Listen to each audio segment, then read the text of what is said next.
Bonjour et bienvenue à toutes et à tous. Bienvenue tout spécialement à Leonardo Boff et Mark Hathaway.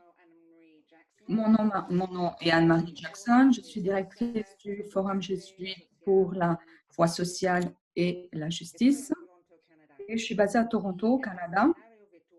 Et ici, il s'agit d'un séminaire virtuel qui est le premier dans le cadre de nos célébrations de l'encyclique du pape François, Laudato Si. Le Forum jésuite œuvre pour la justice sociale et écologie par le biais de petits dialogues en groupe. Notre intention est de bâtir des liens de confiance et d'amitié, et c'est également que tout ce processus puisse encourager un changement dans les cœurs et qu'il puisse ouvrir les esprits aussi de tous les participants.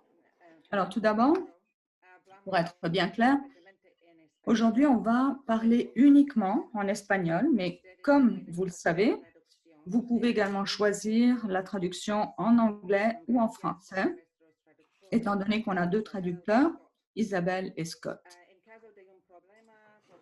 S'il y a un problème, un quelconque problème, je vous invite à nous le signaler, à l'écrire dans le chat. On va commencer tout d'abord par reconnaître les terres sacrées qui nous accueillent.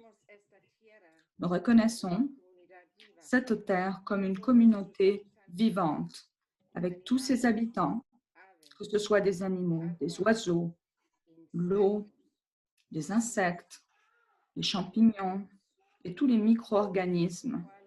En fait, toutes les formes de vie qui soutiennent la vie.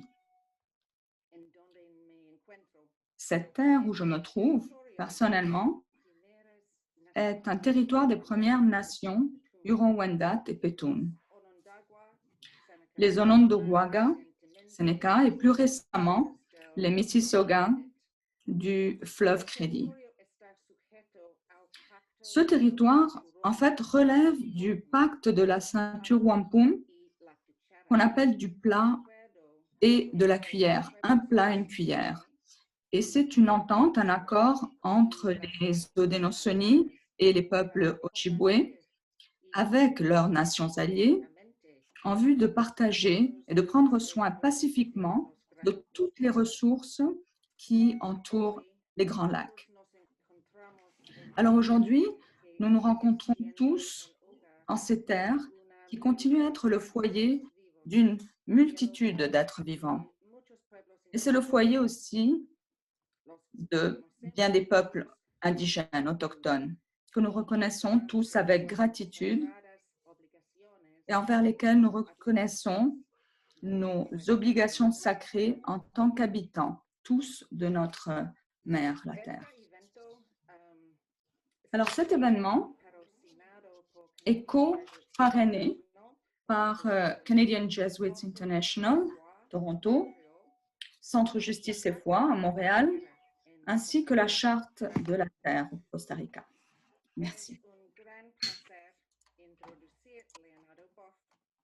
C'est pour moi un grand plaisir de vous présenter Leonardo Boff, du Brésil, théologien, un des plus connus au monde. Alors, merci mille fois, merci d'être avec nous, Leonardo. Et Leonardo va s'entretenir avec Mark Hathaway, qui est le directeur associé du Forum jésuite, professeur universitaire, qui est également co-auteur avec Leonardo du livre El Tao de la Libération, le Tao de la Libération, donc une écologie de la transformation. Alors, on a devant nous 1h30 seulement. Et bien sûr, à la fin, on va vous inviter à poser des questions par le chat et vous pourrez poser vos questions dans les 3 langues. Alors, je vous présente ma collègue, Victoria Blanco, et c'est elle qui va organiser les questions. Donc, après l'échange, l'entretien entre Leonardo et Marc, on va se garder un peu de temps pour les questions des participants. Alors, si vous écoutez le séminaire sur YouTube, envoyez-nous vos questions par la chat de YouTube. Si vous écoutez le séminaire par Zoom, en anglais ou en français, je vous invite à envoyer les questions à travers le chat de Zoom, en français ou en anglais. Et si vous avez des difficultés, n'importe quel problème pendant le webinaire, laissez-le nous savoir grâce au chat. Alors, je vous souhaite une bonne écoute. Merci, Victoria. Et donc, je vous cède le micro. Leonardo et Mark Hathaway. Alors, peu importe où vous êtes dans le monde, bon matin ou bon après-midi, et à tous, je répète encore une fois qu'on a vraiment un grand plaisir à accueillir Leonardo Boff, qui est un grand théologien, mais qui est également une personne qui a un très grand cœur. Une personne qui a toujours eu un grand amour pour les personnes les plus exclues et pour notre terre, notre mère terre. Alors, on y retrouve la forme intellectuelle du cœur, en quelque sorte, de façon très spéciale chez lui. C'est toujours un plaisir pour moi d'être en compagnie de Leonardo. Et on a écrit le livre mentionné par Anne-Marie, Le Tao de la Libération, on l'a écrit ensemble, on a eu beaucoup de plaisir. Aujourd'hui, on va commencer notre entretien avec une réflexion à partir de Laudato Si, vu que c'est son 5e anniversaire. Et c'est une encyclique qui l'a beaucoup influencé. Et c'est très clair, on retrouve clairement l'influence de Leonardo dans cette encyclique.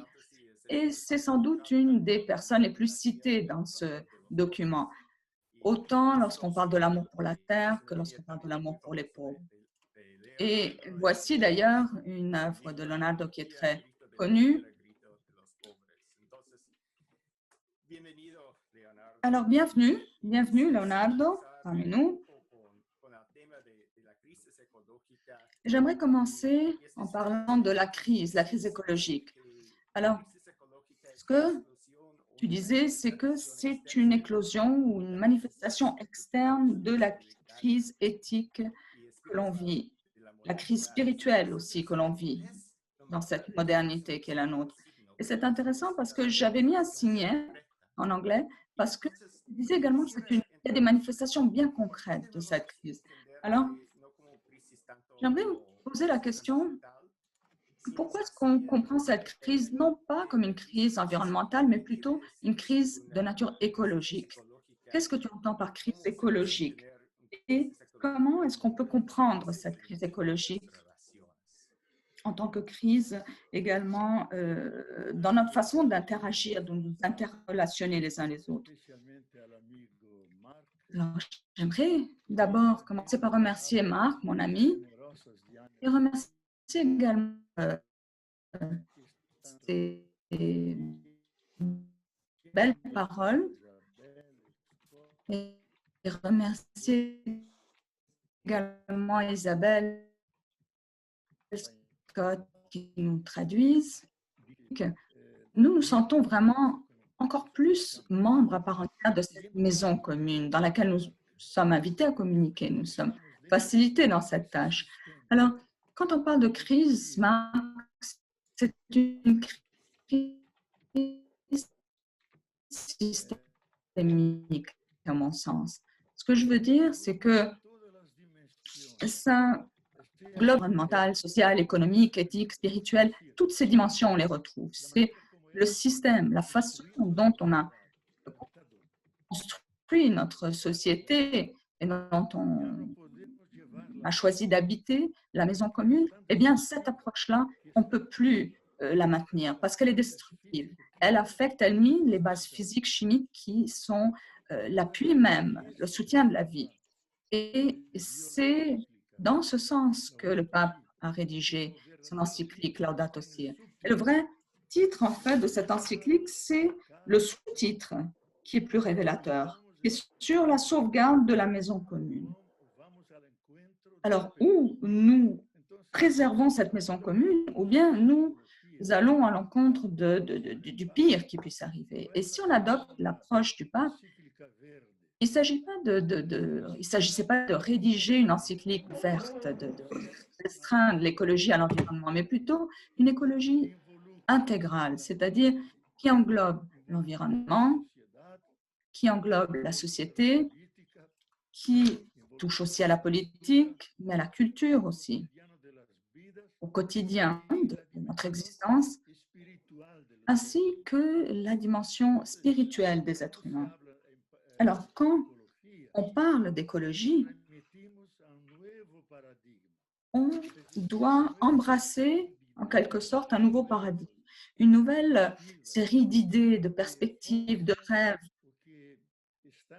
qui sont vraiment à la base d'une forme différente de nous mettre en relation avec la Terre, avec la nature, afin de préserver, mais garantir aussi un avenir pour notre civilisation.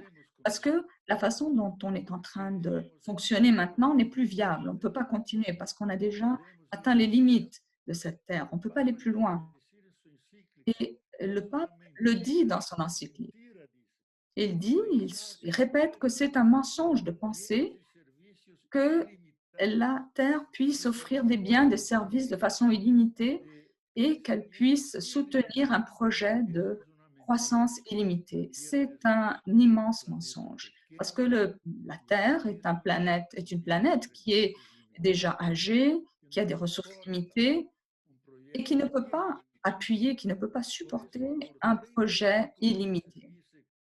Et à 35 reprises, il répète, il dit encore qu'il faut changer notre façon de vivre.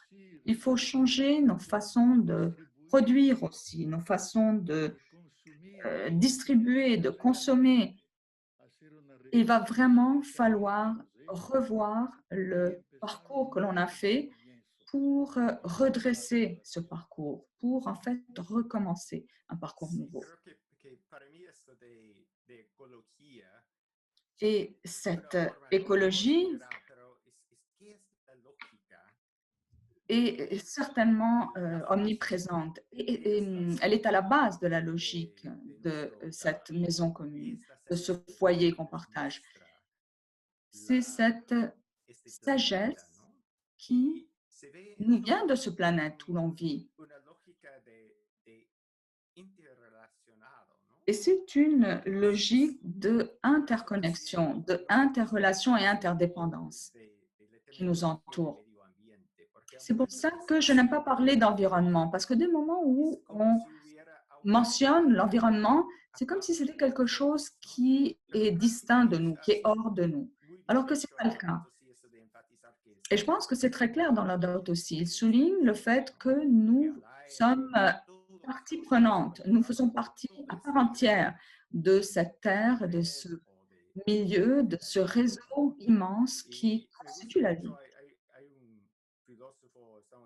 Il y a un philosophe américain, Wendell Berry, qui dit le monde qui nous entoure et qui existe autour de nous est également présent en nous parce qu'on est fait de ce monde.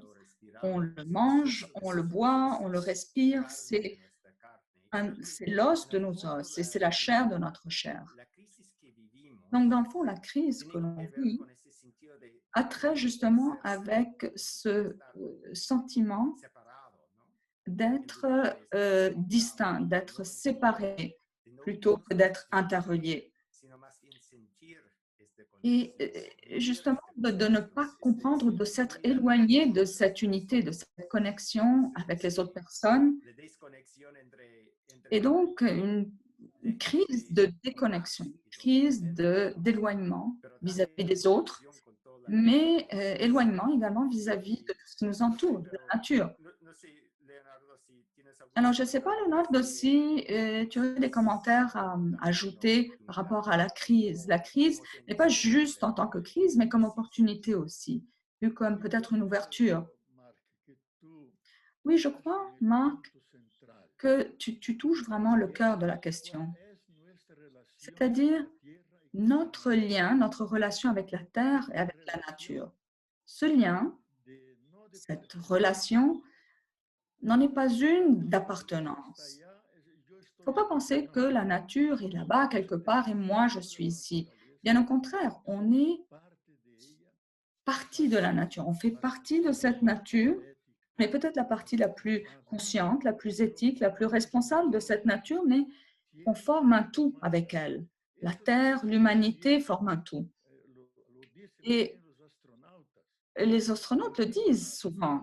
Ils le disent lorsqu'ils voient la Terre depuis la Lune ou depuis leur navette spatiale.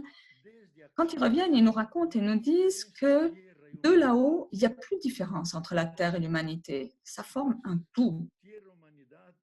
Alors la Terre et l'humanité forment un tout,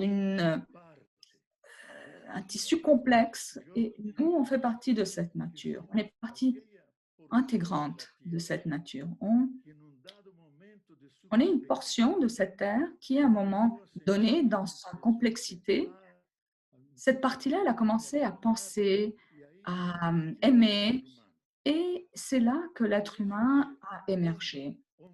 C'est pour ça que homme vient de humus, de terre, et nous sommes terre. Nous sommes une terre qui a appris à penser, à aimer, mais c'est nos origines qu'on a oubliées.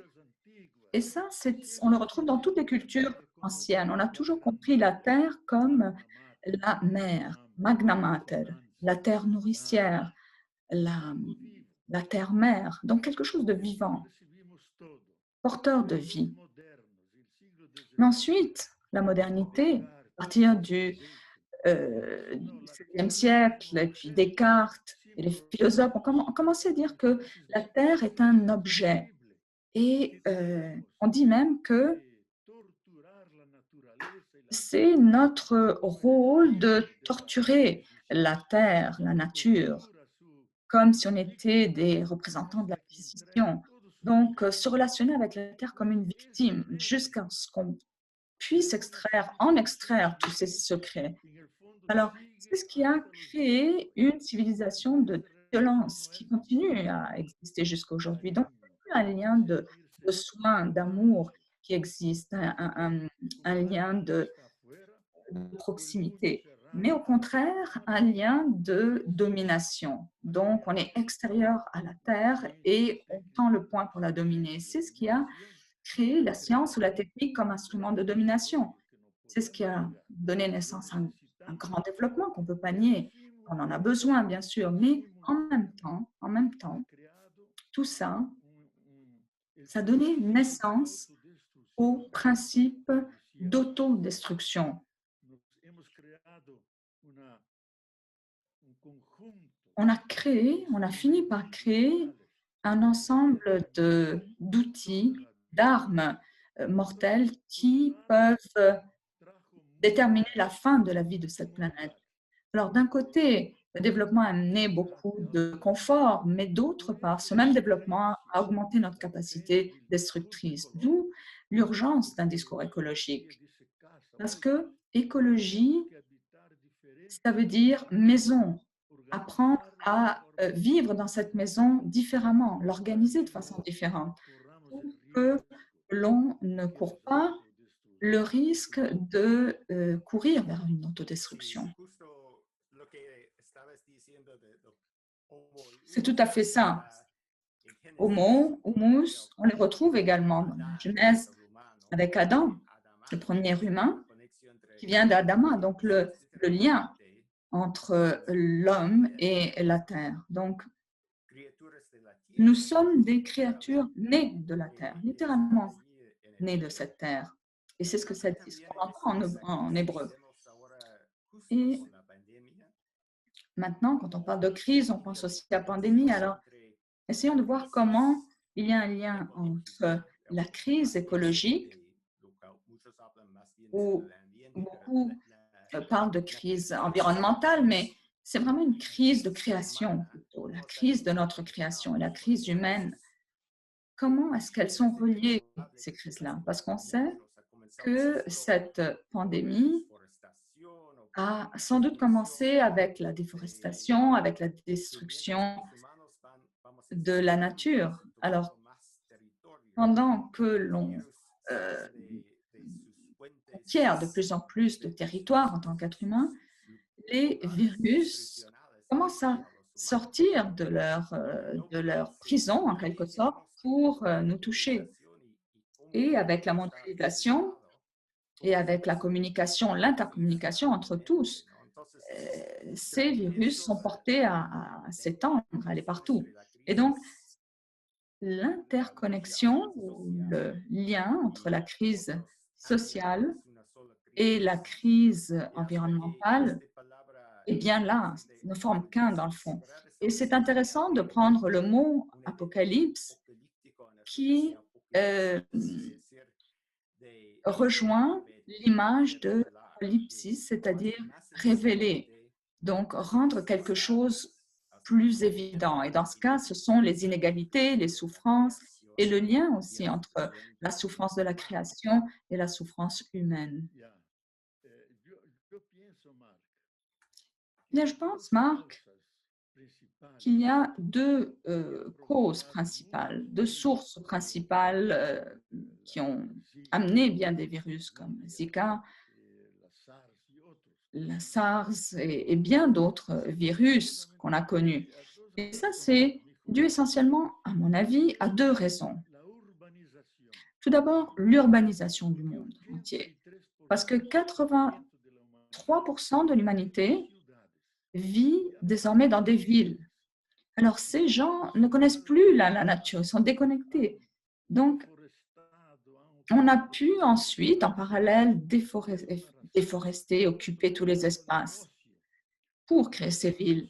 Et l'autre aspect, c'est l'avancement vers les forêts, vers les bois, surtout ce qu'on a connu en Amazonie. Alors, progressivement, l'homme s'est rapproché, c'est trop rapproché de ces sites où vivent des millions et des millions de bactéries, de virus qui se sont sentis découverts et agressés et qui ont dû chercher d'autres habitats parce que nous, les êtres humains, avons détruit leur habitat.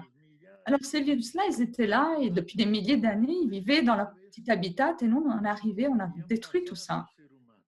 Et c'est comme ça que ces virus sont passés à chercher, passés sur l'être humain pour chercher d'autres cellules, d'autres foyers où vivre.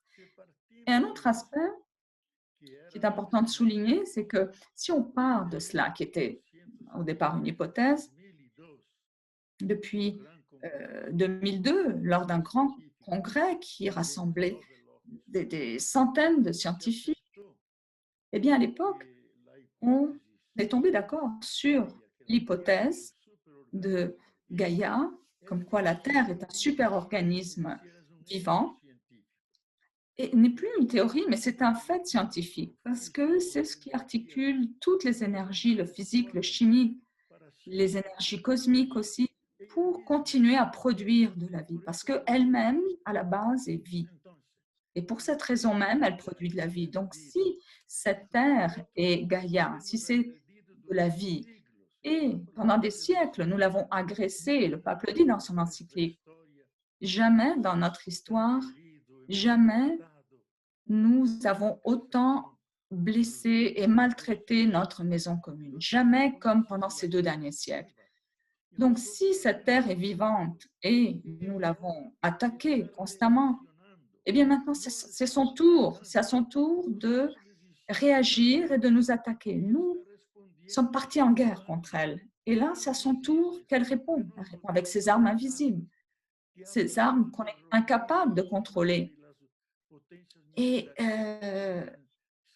pour réagir à ces puissances militaristes qui l'ont attaquée et qui maintenant sont impuissantes devant elle. Alors, je crois que la solution ne peut pas venir juste des technologies ou de la médecine qui sont nécessaires aussi pour découvrir un vaccin et pour prendre soin les uns des autres et être solidaires. Tout ça, c'est bien sûr, c'est important. Mais la solution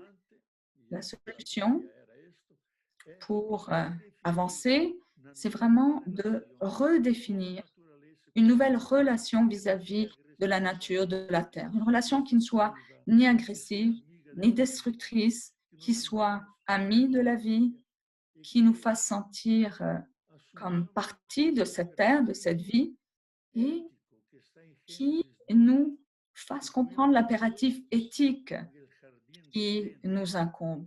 Comme quoi nous avons été mis dans ce jardin, dans le jardin d'Éden, pour en prendre soin, pour prendre soin de cet héritage sacré que nous n'avons pas respecté. Comme Edward Wilson le dit, nous sommes devenus le Satan, le démon de cette terre. Nous avons inventé, nous avons inauguré une nouvelle ère géologique qui est celle de l'anthropocentrisme.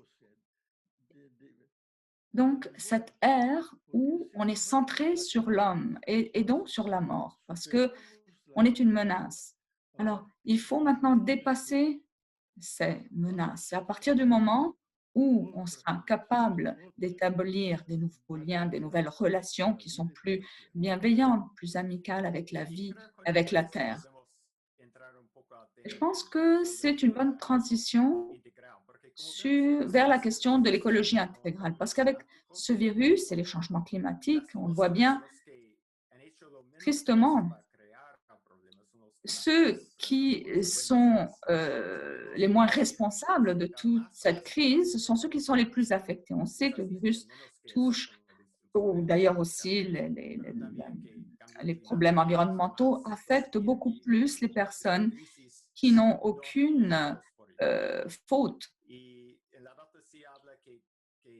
Et dans la date aussi, on parle de la quête, de la recherche de solutions intégrales qui prennent acte des liens entre les systèmes, les différents systèmes et le fait aussi qu'il n'existe pas une seule crise ou plusieurs crises déconnectées, mais des crises qui sont interreliées. Donc, plutôt que d'approcher le social, l'aspect économique, l'aspect environnemental séparément et même l'aspect spirituel séparément et le culturel, tout cela, au contraire, est lié. Et ça, c'est un sujet sur lequel on a travaillé pendant plusieurs années. Je sais que tu as travaillé toi aussi. Comment est-ce que tu vois cette écologie intégrale et comment est-ce que ça peut nous aider comme approche pour affronter la crise?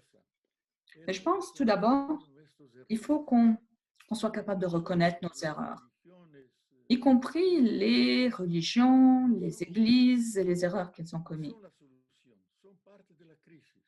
Parce que ce n'est pas que la solution, c'est en partie la cause de la crise aussi. Et le fait de voir l'homme comme maître de la nature qui peut exploiter autant qu'il veut, ça n'a pas aidé à développer une conscience de responsabilité collective par rapport à notre maison commune. Et j'aime cette idée que cette maison commune, c'est le foyer de tous. Et le pape utilise l'expression justement de maison commune, parce qu'on en a tous besoin pour vivre de cette même maison. Et la maison, ce n'est pas juste là où on vit, ou la ville où on se trouve, c'est beaucoup plus, c'est notre planète, c'est notre terre dans son ensemble. C'est la nature, les écosystèmes, l'articulation des différents systèmes entre eux, c'est tout ça qui forme notre maison commune. Donc, tout se résume à cela. L'élément essentiel, c'est vraiment définir quelle sorte de relation on veut établir avec la Terre et avec le reste de l'humanité.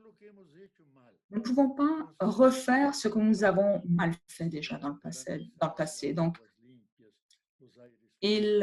lorsqu'on parle d'eau pure ou d'air pur, on ne peut pas se racheter, mais on peut au moins éviter que commettre d'autres blessures vis-à-vis de cette nature, d'autres agressions, pour que chacune des formes de vie, parce qu'on a détruit la biodiversité. Chaque jour, il y a des dizaines d'espèces d'êtres vivants qui disparaissent définitivement. Tout cela à cause de l'agressivité du système capitaliste et de cette volonté de croissance sans respecter la valeur intrinsèque de chaque être, en pensant que toutes les choses ou tous les êtres ont une valeur uniquement parce qu'elles nous sont, oui, nous sont utiles.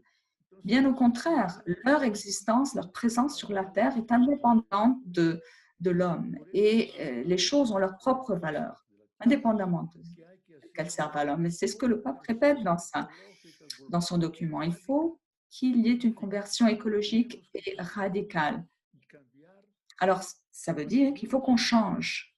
Et pour changer, il faut qu'on parte de nous-mêmes. Il ne faut pas qu'on change en espérant que tout change autour de nous. Mais bien au contraire, il faut qu'on commence par chacun d'entre nous, par nous-mêmes, dans notre façon de traiter l'eau, de traiter les déchets, de traiter les mots aussi. Lorsque l'on parle à l'autre, ne pas lui faire de mal. Comment éviter le grand problème et comment dépasser les immenses inégalités, inéquités que l'on a créées dans cette humanité. Une humanité qui souffre avec cette terre. C'est pour ça que le pape souligne le fait qu'il faut écouter en même temps ce même cri qui est celui de la terre crucifiée et le cri des pauvres, des démunis qui représentent la majorité des personnes sur cette terre. Donc, c'est ça qu'il faut que l'on dépasse. Et si nous ne sommes pas capables de dépasser cette réalité, nous allons nous trouver devant une situation dramatique. Et au départ, l'écologie, c'était un sous-chapitre, en quelque sorte, de la biologie. Et à partir du moment où on s'est rendu compte, à partir du Club de Rome, qui a réalisé que la Terre était malade et que la cause de cette maladie, c'est le type de développement destructeur que l'on a embrassé, eh bien, à partir de ce moment-là, l'écologie a quitté l'université, elle est tombée dans la rue et elle s'est transformée en politique, en préoccupation, en inquiétude globale pour l'humanité. Alors, où nous sauvons cette vie, où nous risquons de courir vers notre perte. Lorsqu'on parle d'écologie, c'est vraiment la logique de la maison commune. Donc, la logique axée sur la réciprocité, sur les liens. Mais elle se confronte, cette logique, à une autre logique, qui est la logique pathologique, c'est-à-dire la logique de la souffrance, qui prend différents noms et différentes expressions, patriarcat, exploitation, anthropocentrisme, extractivisme. Donc, tout cela, toutes ces notions sont nuancées, mais elles sont toutes interreliées. Et donc, c'est toute l'expression d'une même forme de domination, d'imposition, de croire que certains sont meilleurs ou plus forts que d'autres. Et tout cela, ça va à l'encontre de l'éthique du partage, l'éthique de la réciprocité, l'éthique du soin. Et cette même idéologie ou cette logique de souffrance qui est la cause de la pauvreté humaine et qui est la cause de l'appauvrissement de la terre entière, eh bien, il faut qu'on la dépasse pour adopter la logique de la maison commune. Mais pour cela, il faut que l'on comprenne qu'on forme un tout avec cette terre, parce qu'on a besoin d'être alliés, bien sûr, avec les autres, mais avec la terre aussi, pour régénérer les écosystèmes, mais également générer d'autres façons, d'autres méthodes, trouver d'autres méthodes pour produire de façon plus saine, par exemple. Alors, pour faire une petite critique de Laudato Si, je crois que, enfin, souvent, il critique l'anthropocentrisme, mais souvent, il parle d'anthropocentrisme despotique ou avec d'autres adjectifs. Mais à mon sens, nous, en tant qu'humains, on est un petit peu différents par rapport au reste des habitants de cette planète. On est dangereux, mais en même temps, on a de grands potentiels. On porte un grand potentiel. Alors, c'est à double tranchant. Lorsqu'on parle d'anthropocentrisme, on pense souvent aussi que tout ce qui est autour de l'homme n'est utile uniquement parce qu'il nous plaît ou bien parce qu'il nous sert. Autrement, toutes ces choses, tout ce qui est autour de nous n'a aucune valeur. Alors ça rentre aussi dans cette approche de domination. Et Laudato Si va tout à fait à l'encontre de cette approche anthropocentriste, parce qu'on parle de valeurs intrinsèques, du fait que chaque créature a sa raison d'être, aucune d'entre elles n'est superflue, donc tout a une raison d'être là. Et l'être humain fait partie de ce tout. Il n'y a pas d'êtres humains qui n'ont pas de valeur ou qui n'ont pas d'utilité.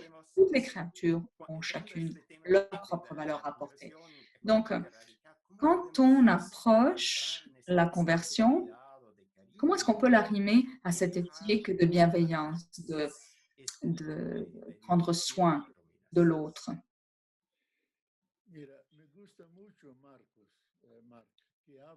Alors, j'aime bien, Marc, lorsque tu parles de la terre et de sa sagesse, la sagesse de la terre. Pourquoi? Parce que comme toute mère, elle apporte sa sagesse. Pourquoi? D'abord parce qu'elle accueille chacun. Elle accueille tout le monde. Elle a créé beaucoup d'enfants, pas juste les êtres humains. La charte de la terre le dit. On parle pas tant d'environnement parce qu'on ne peut pas se limiter à l'environnement, mais on peut par contre parler d'une communauté de vie, dans la mesure où on forme tous ensemble, frères, sœurs, tous les êtres, on forme une communauté de vie. Parce qu'on vient tous de ce Big Bang qui nous a apporté, qui nous a amenés jusqu'ici. Et c'est de là que toute chose est née. Et la Terre, c'est une étape avancée de ce processus de cosmogénèse, donc de la naissance du cosmos et de l'univers. Et donc, la Terre est profondément sage, elle a une grande sagesse. D'abord, parce qu'elle a créé la diversité entre ses enfants. Si on regarde la diversité des forêts, des minéraux, la diversité des animaux, la diversité des humains, la diversité des êtres spirituels. Quand les indigènes parlent de la forêt, ils ne parlent pas de la forêt, mais du peuple de la forêt, des peuples de la forêt, justement pour honorer cette diversité.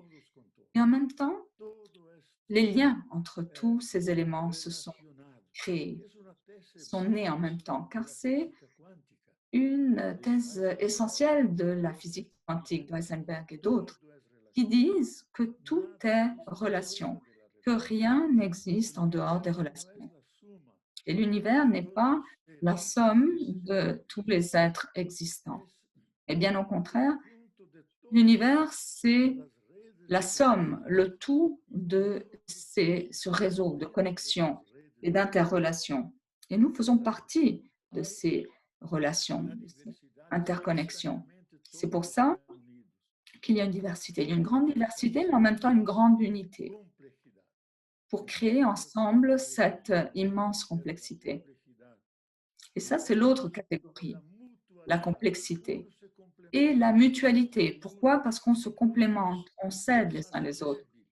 Et l'être même le plus faible de tous est nécessaire, il a sa place lui aussi dans l'évolution.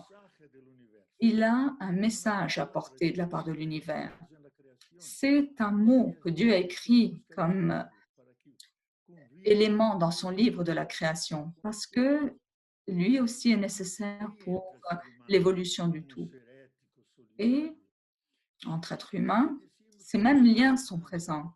Donc, chacun, tous, on est interreliés. Ça veut dire que tous nous coopérons les uns avec les autres pour que tout puisse fonctionner. Et c'est là que je vois la grande contradiction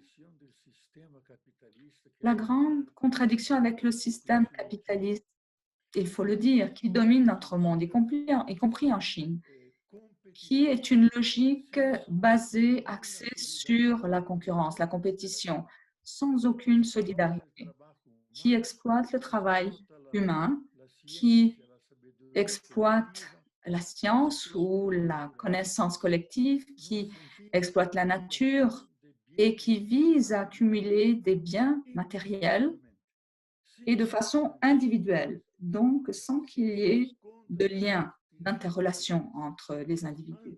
Donc c'est ça sa logique et c'est une anti-vie, antithèse de la vie. Et le pape explique que ce système est assassin parce qu'il produit deux types d'injustices. L'injustice sociale, donc peu de riches et des millions de pauvres. Et également une injustice écologique parce qu'il détruit les relations, les liens écologiques. Il détruit les écosystèmes. Il atteint toutes les relations naturelles. Il exploite jusqu'à ses limites ultimes la nature.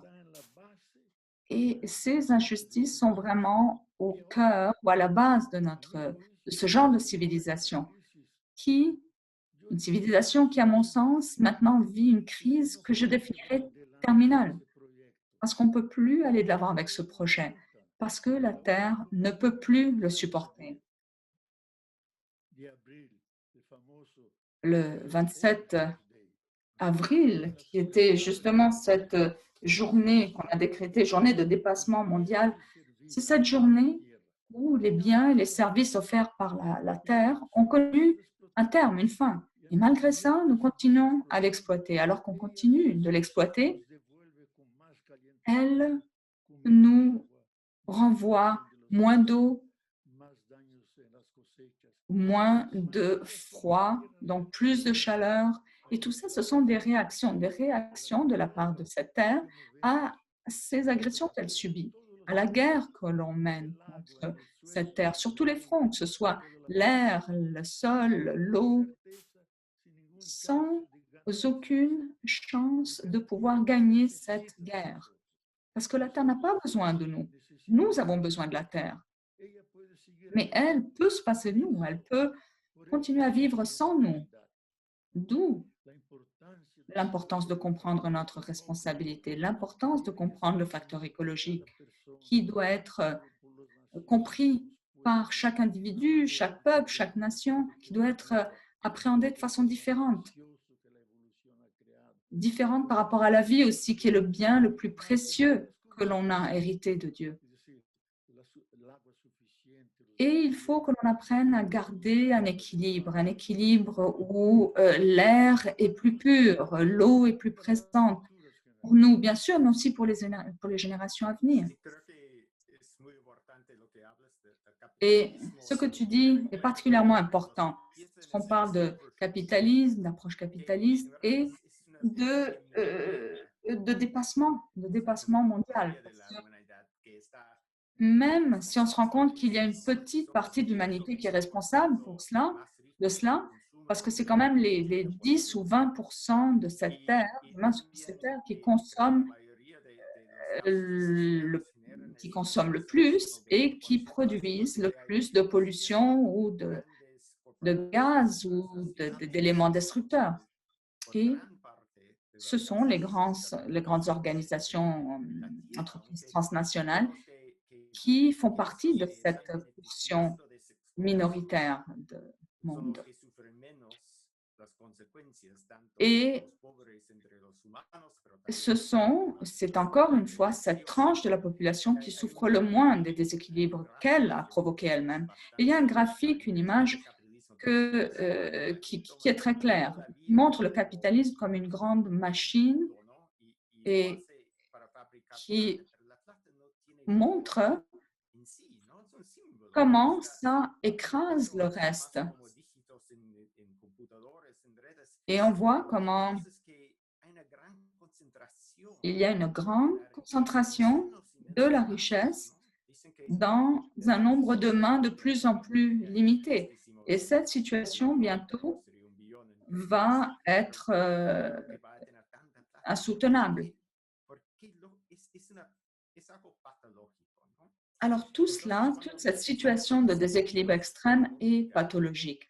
Et lorsqu'on parle d'écologie, j'aime utiliser le changement, l'idée d'un changement de paradigme, paranoïa. Donc, c'est important de penser dans ces termes. Je me souvenais des réunions de Marcio qui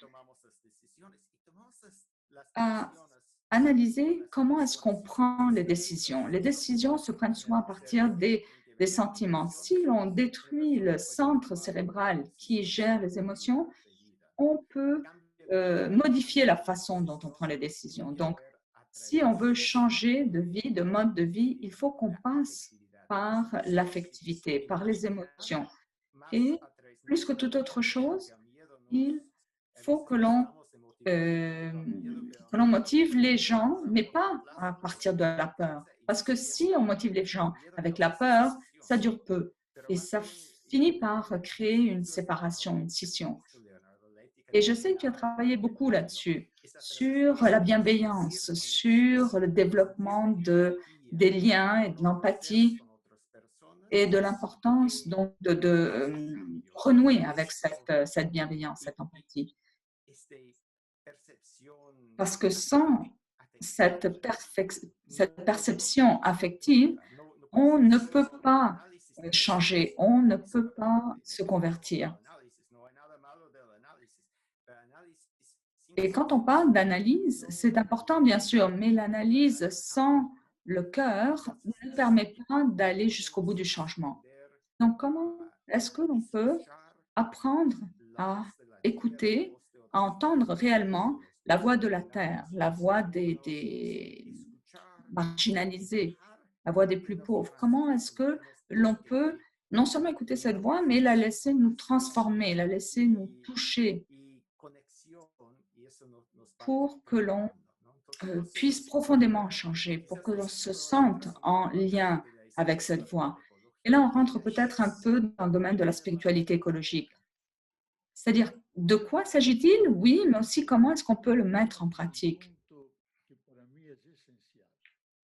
Ce point, pour moi, est essentiel. Tu touches un point qui est essentiel pour changer et pour comprendre l'écologie. Parce que nous avons une intelligence intellectuelle, celle qui est liée au rationnel, qui remonte à 8 à 10 millions d'années.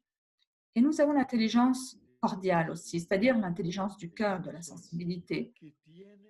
Et cette intelligence remonte à 220 millions d'années, lorsque les premiers mammifères ont commencé à peupler cette terre.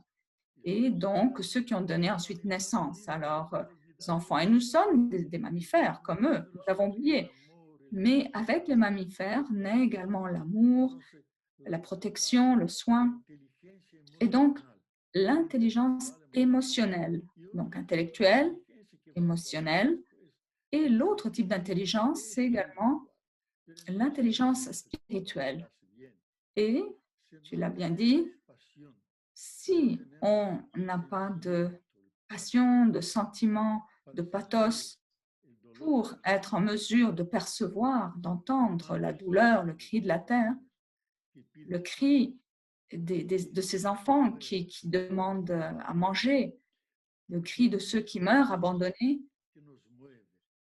parce que c'est le cœur qui nous inspire, c'est le cœur qui renoue avec l'empathie, avec le soin de l'autre. Et c'est cet élément-là qui est la source de nos sentiments pour l'autre. Et je me souviens, un photographe, un journaliste disait, si on n'a pas cet élément-là, on est mort. Et c'est important que l'on comprenne que c'est de là que l'on peut puiser notre force dans le cœur, dans tout ce qui est relié au sentiment. Si on oublie cet élément-là, on est comme amputé. On finit par oublier toute cette terre autour de nous qui souffre à cause de la déforestation, à cause de nos attaques, de l'élimination que l'on a fait de centaines et milliers d'espèces. Eh bien, si on n'est pas capable de réaliser cela, on ne pourra pas bouger. Donc, c'est pour ça que je dis qu'on a besoin de la raison intellectuelle aussi, parce que Nous vivons dans une société complexe qui a besoin de la science, de la technologie. On a besoin de cela pour répondre aux besoins des populations. Mais cette intelligence-là, il faut qu'on l'enrichisse avec ce qu'on appelle l'intelligence émotionnelle pour que l'on soit plus sensible, pour que l'on soit plus humain, plus bienveillant envers l'autre, pour que l'on se rapproche des autres, de nos frères, de nos sœurs, qu'on les sente, qu'on les ressente comme partie de cette même famille. On habite avec eux en tant que maison commune. Donc, si on a une grande tête et un tout petit cœur, et d'ailleurs, j'avais écrit un livre à ce propos, Les droits du cœur. Donc, les droits du cœur, c'est ça que je parlais.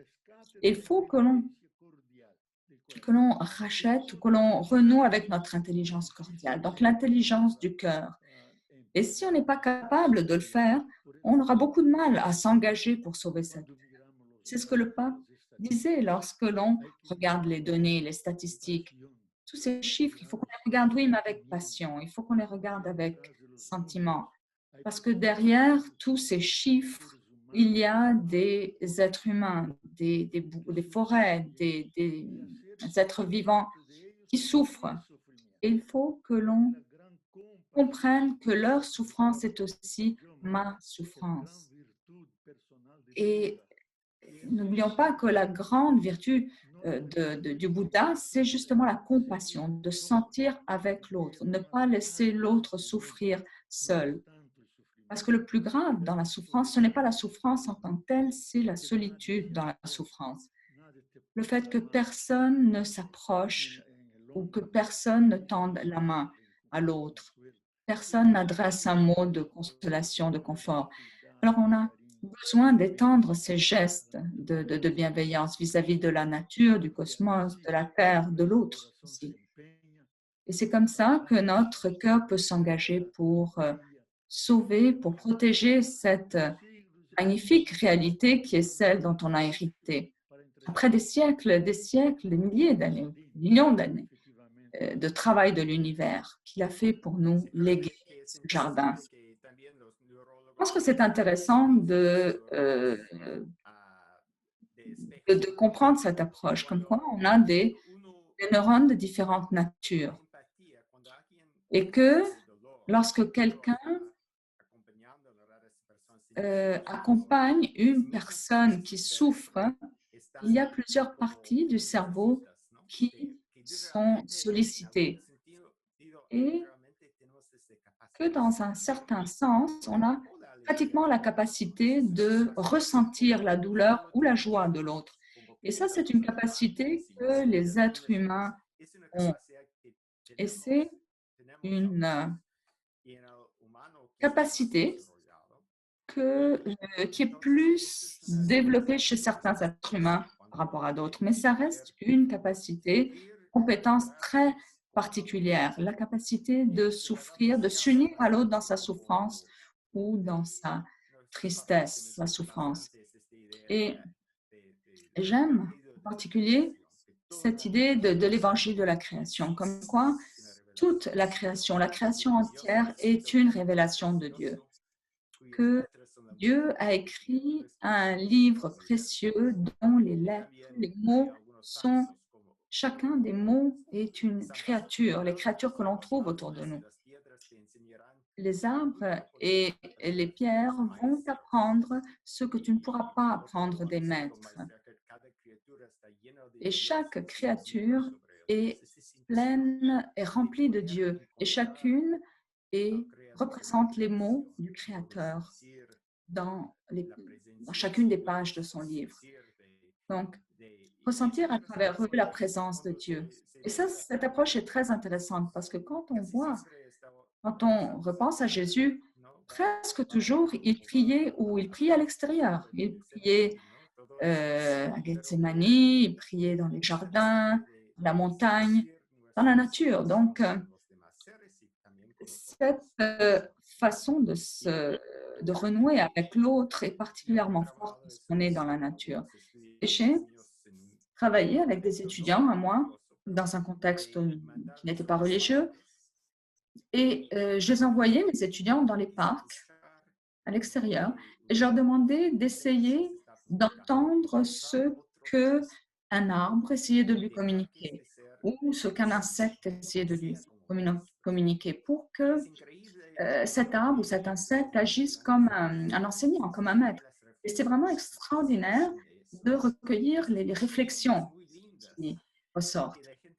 Des choses très, très belles, comme quoi les gens ressentent cela dans leur âme.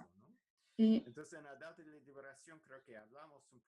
c'est très intéressant de voir aussi que dans notre livre, on en parle aussi dans les 4 parties de la vocation, dans la pratique de la gratitude, de l'interrelation, mais il y a également une partie qui a trait avec le laisser aller, le lâcher prise, pour que l'on puisse percevoir ce qu'il y a autour de nous, entre autres aussi la souffrance, et laisser derrière nous des habitudes anciennes pour accueillir la créativité ou la vision d'autres formes de vie.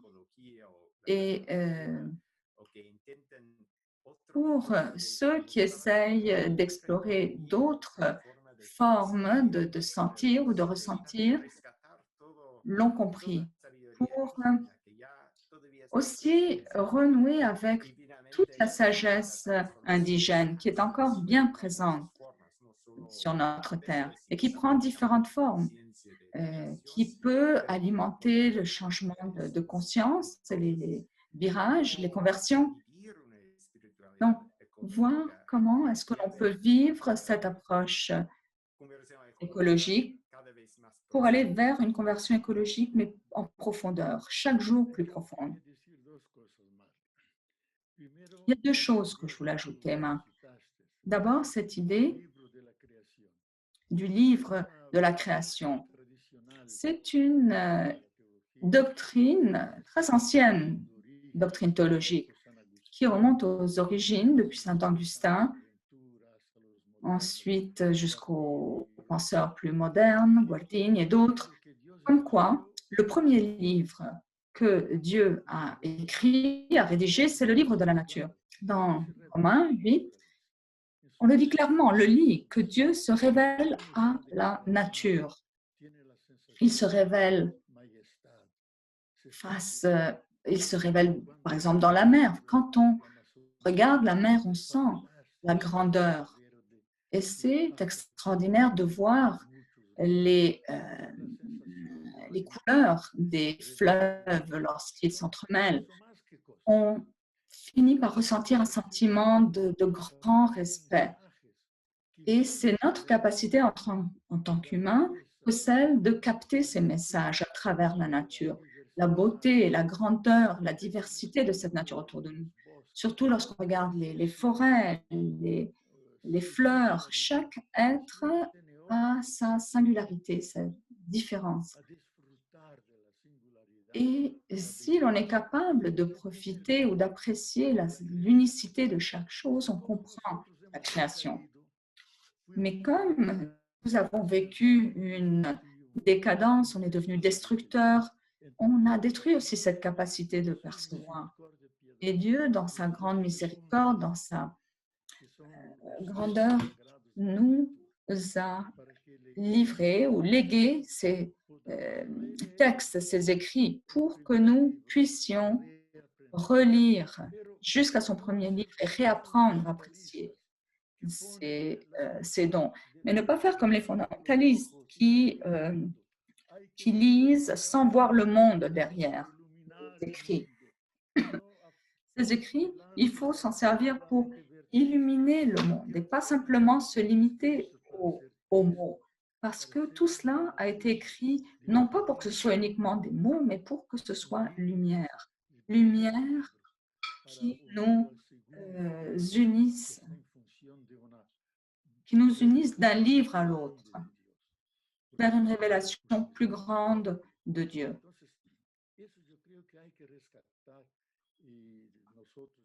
Donc, je crois que c'est ce qu'il faut que l'on redécouvre. Et le deuxième point que je voulais développer un peu, Marc, c'est ce que tu as mentionné par rapport à la spiritualité. Il faut pas confondre la spiritualité et la religiosité ou la religion, parce que la spiritualité préexiste. C'est l'expérience, c'est une expérience qui vient de très profond. Nous avons l'extériorité du cœur, du corps, qui nous permet d'entrer en contact avec l'autre, avec l'énergie autour de nous. On a aussi l'intériorité, c'est-à-dire le monde des désirs, des passions, des anges et des diables que l'on a en nous. Ce qui nous permet de créer un équilibre. Donc, ce qui nous permet de vivre une vie qui soit équilibrée. Eh bien, c'est ça, c'est l'intériorité. Ensuite, on a la profondeur. Donc, cette intériorité, c'est une chose, mais on a la profondeur. Et c'est de là que l'on puise ce qu'on appelle les questions spirituelles. C'est de là qu'émergent ces questions qu'on se pose. Qui a mis ces étoiles, ces magnifiques étoiles dans le ciel? D'où je viens? Pourquoi est-ce que je suis née dans ce pays avec cette langue? Pourquoi est-ce que je suis ici? Pourquoi est-ce que je pleure lorsque je me sens trahi par mon ami? Qu'est-ce que je peux attendre? En quoi je peux espérer après cette vie? Après cette vie, après la mort, qui n'est pas la fin de la vie, qui est une transition, qui est une transfiguration de la vie. Donc, on se pose toutes ces questions. C'est de la profondeur que viennent ces questions.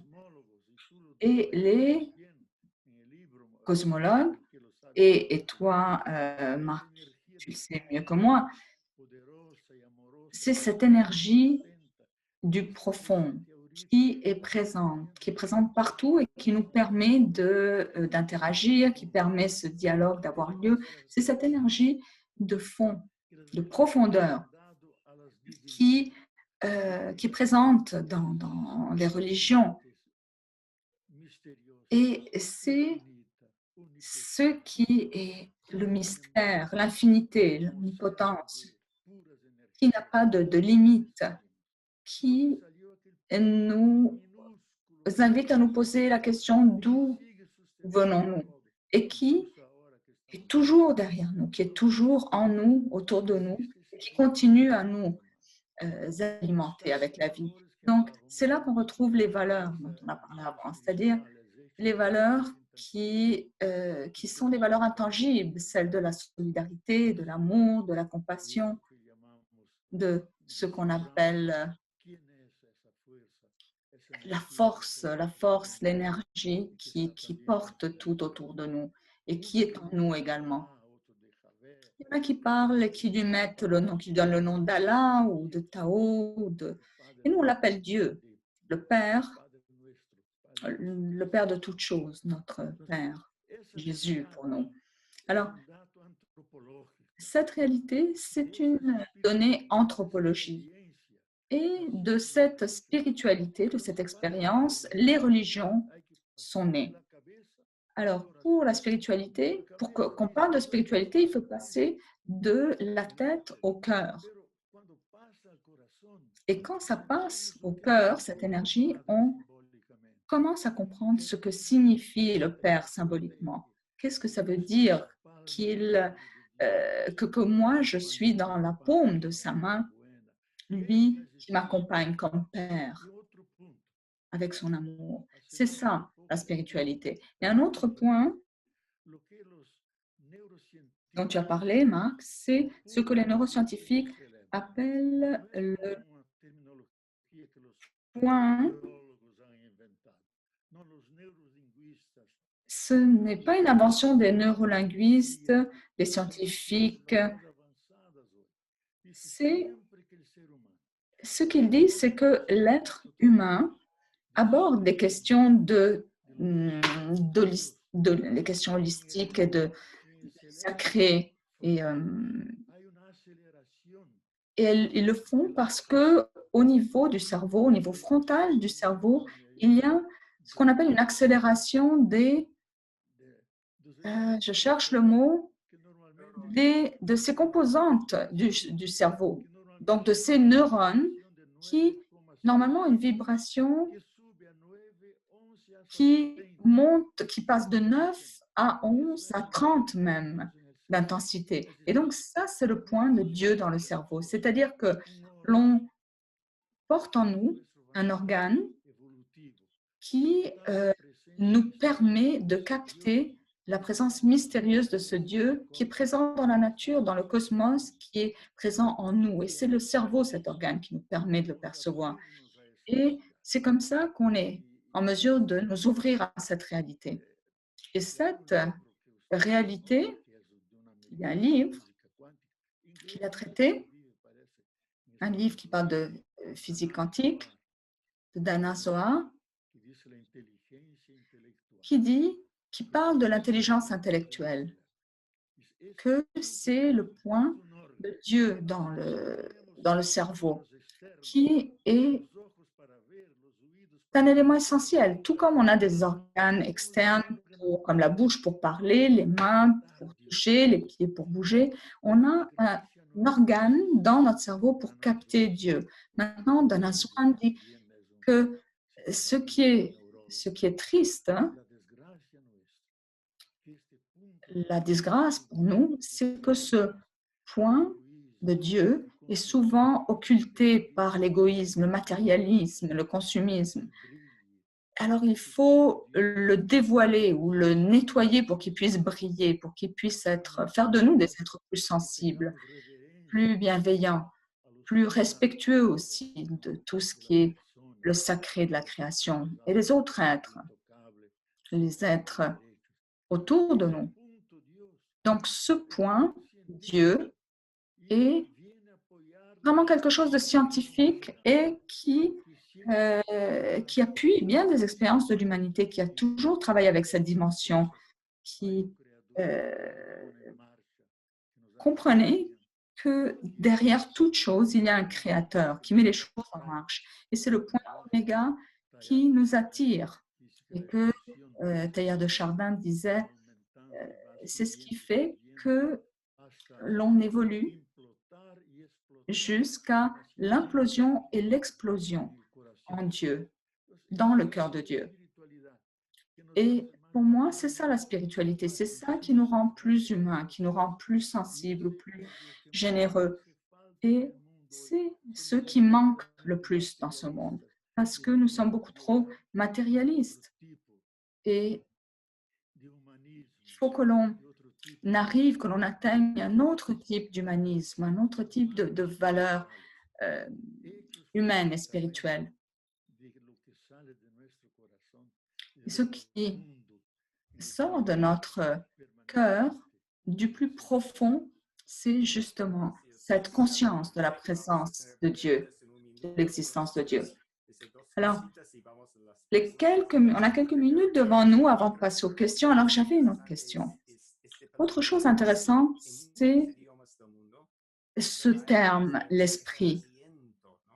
L'esprit souffle, n'est-ce pas? Et c'est ce souffle qui nous connecte, même physiquement, avec les autres êtres. Nous dépendons des plantes, nous respirons tous le même air qui nous donne ce sentiment d'interrelation. Et on parle donc de souffle d'air et parfois on oublie sa composante physique et on le voit comme quelque chose d'uniquement très terre à terre. Et ça rejoint l'idée de l'origine des valeurs. Et Ardenas parlait d'élargir le sentiment de l'être. Et pour le faire, l'inspiration nous aide à le faire. Donc, l'éthique, c'est très beau, mais il faut voir comment est-ce que l'on vit, comment est-ce que l'on ressent le monde. Parce que si on est capable de ressentir le monde autour de nous avec empathie, avec interconnexion, c'est là que l'on ressent un souffle en nous. Et c'est un peu comme la loi et la grâce. La loi vient de l'extérieur, la grâce vient de l'intérieur. Donc, de ce sentiment d'interconnexion et de spiritualité. C'est pour ça que la spiritualité est absolument essentielle. Alors, je vais peut-être laisser la place à Victoria pour qu'elle partage avec nous quelques questions, parce que je suis certain qu'il y a sûrement des questions qui nous viennent des personnes qui ont participé, qui ont écouté. Alors, Victoria? Oui, merci, Leonardo, Marc. Merci pour cette très belle présentation et dialogue. Alors, on a un peu de temps pour les questions. Première question, quel est l'avenir du système artificiel qui nous a été imposé? Si on vit dans une société capitaliste et structurellement injuste, alors comment est-ce qu'on peut proposer une façon de vivre alternative, des façons de vivre alternatives? C'est en fait le défi, l'énorme défi de notre génération, Victoria, parce que on vit dans cette culture du capital. Alors, nous sommes tous emplis de cette culture. Alors, il faut qu'on changer nos cellulaires, nos ordinateurs, il faut renverser cette société de consommation. Alors, comment nous y prendre? Mais d'abord, il faut qu'on prenne clairement conscience du fait que nous vivons sur une terre où il faut que l'on consomme de façon plus sobre, plus responsable. Parce que autrement, on va laisser de côté beaucoup trop de personnes, 8 000 millions de personnes. On va arriver à 10 000 millions bientôt dans les années à venir. Donc, si la question n'est pas de savoir si la Terre est capable d'alimenter toutes ces personnes, ce n'est pas possible. Donc, il faut qu'on change quelque chose. Mais pour changer quelque chose, il faut qu'on parte dedans, chacun d'entre nous. D'être bienveillant vis-à-vis de l'autre, de bien traiter, de respecter la terre et l'autre. Et donc, en quelque sorte, réinventer notre façon d'être, notre façon de nous relationner avec l'autre. Réapprendre à nous émerveiller face à la nature aussi. George Soros explique comment tout capitaliste qui se retrouve avec son enfant face à un coucher de soleil, l'enfant lui pose la question, combien est-ce qu'on paye pour ça? Combien est-ce qu'on doit payer pour voir cela? À tout est donné une valeur. Et ça, il faut changer.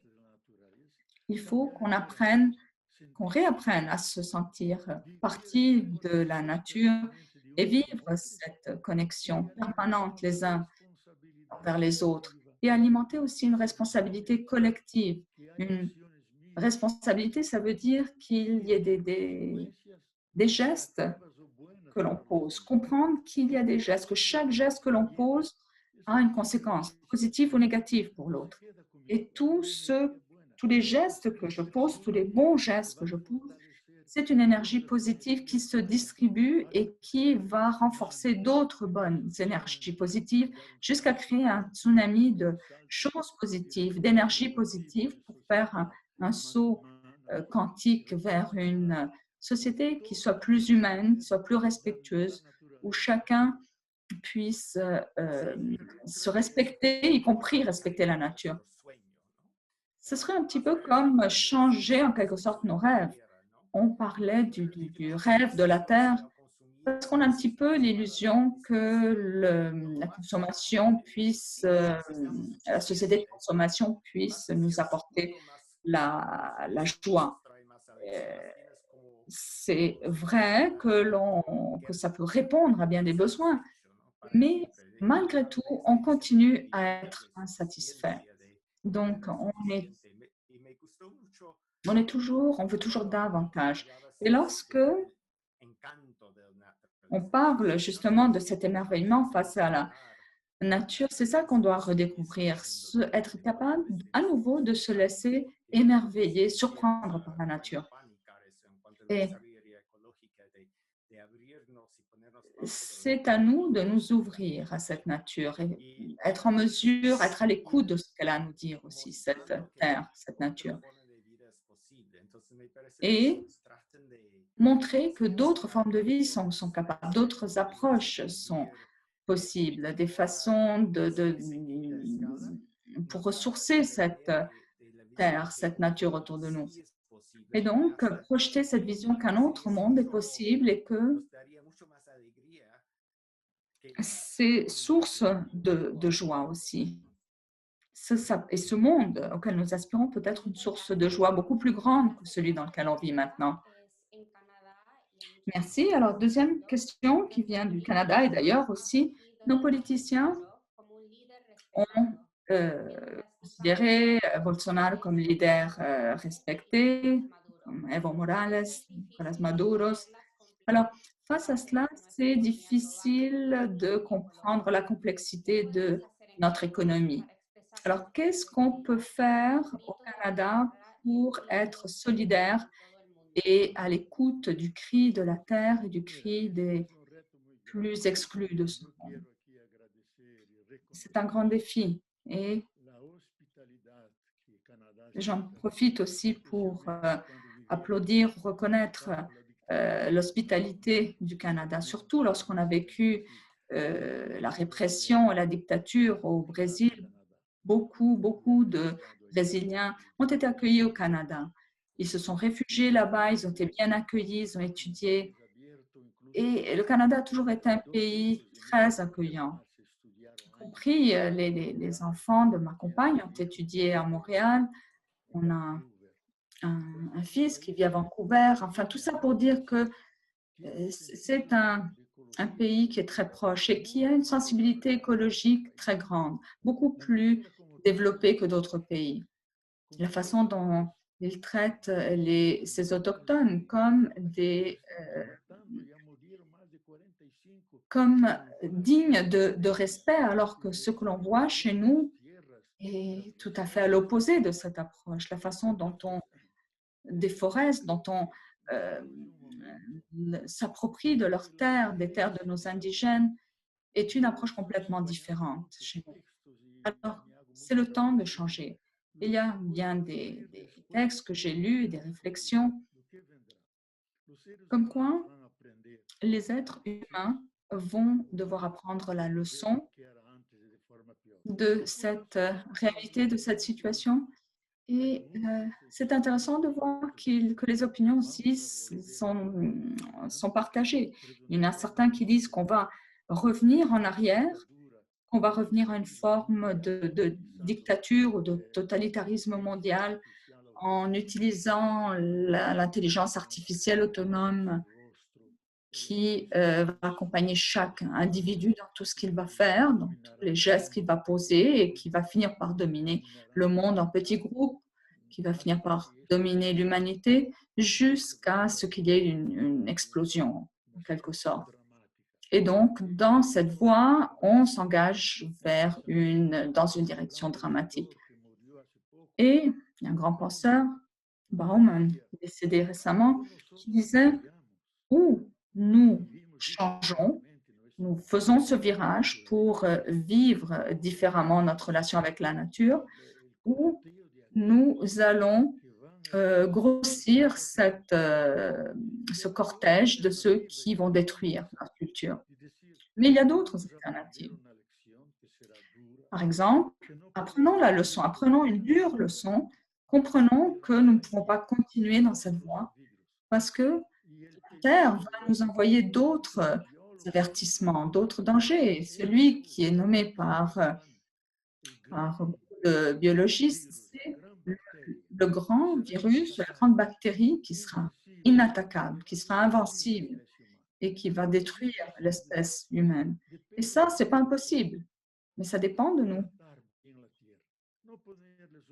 À commencer par apprendre à bien traiter cette terre, à guérir cette terre, guérir ses blessures, sa respiration, sa vie, prendre soin de sa respiration, de sa vie à la terre.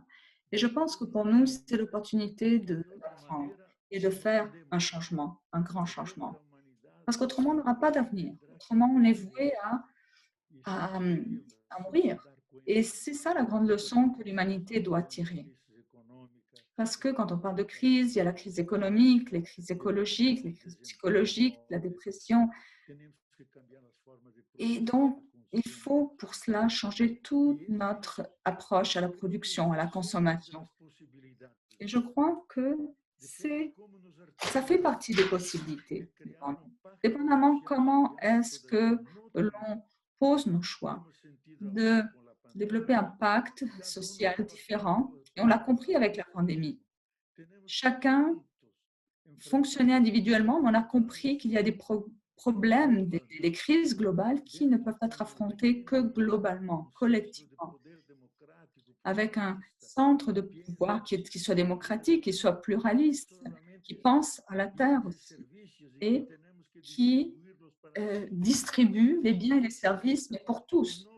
Et on pourra comme ça devenir socialiste non par idéologie, mais par mathématiques, par statistiques. Parce que ces biens et ces services, il faut qu'on soit en mesure de les distribuer à tous ceux qui en ont besoin. Et pour cela, il va falloir démocratiser, socialiser.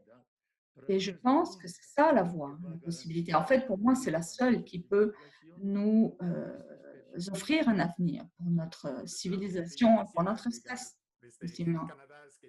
Je voulais ajouter en disant que oui, le Canada a certainement est très actif, mais il ne faut pas oublier aussi que beaucoup de compagnies minières extractives sont canadiennes. Justement, la semaine prochaine, il y aura un autre séminaire virtuel sur les femmes et l'extractivisme.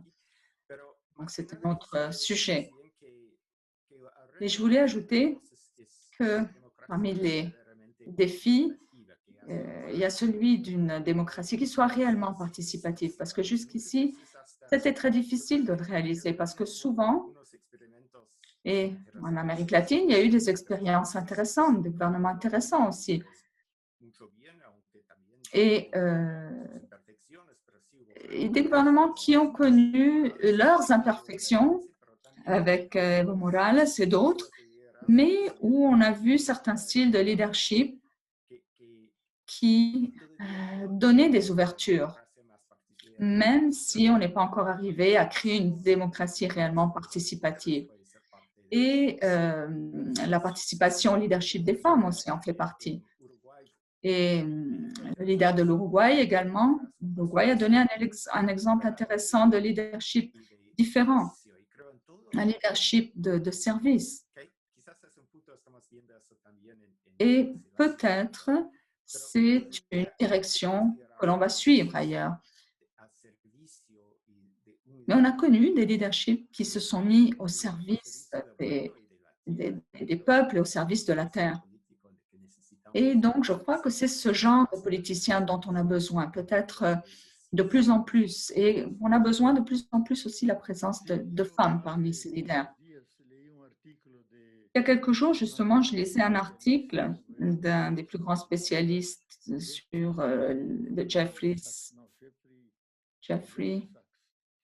Sachs, un spécialiste sur les inégalités, la pauvreté. Il disait dans son article qu'on a l'opportunité maintenant de réduire les inégalités et de créer une grande justice écologique et humaine pour arriver à une vie commune, une vie ensemble qui soit plus pacifique, pour que l'on abandonne définitivement la guerre entre nous et la guerre contre la Terre.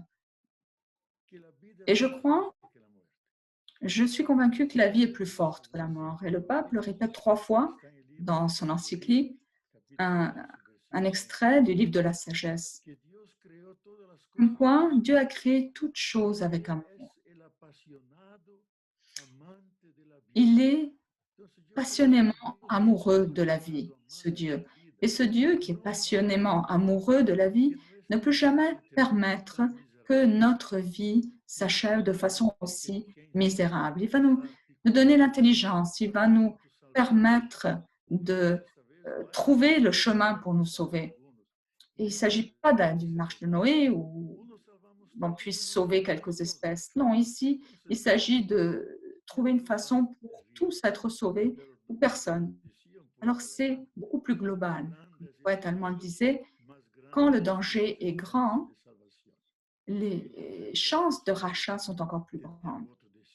Alors, je pense que c'est ça notre opportunité d'avoir un destin qui est plus heureux.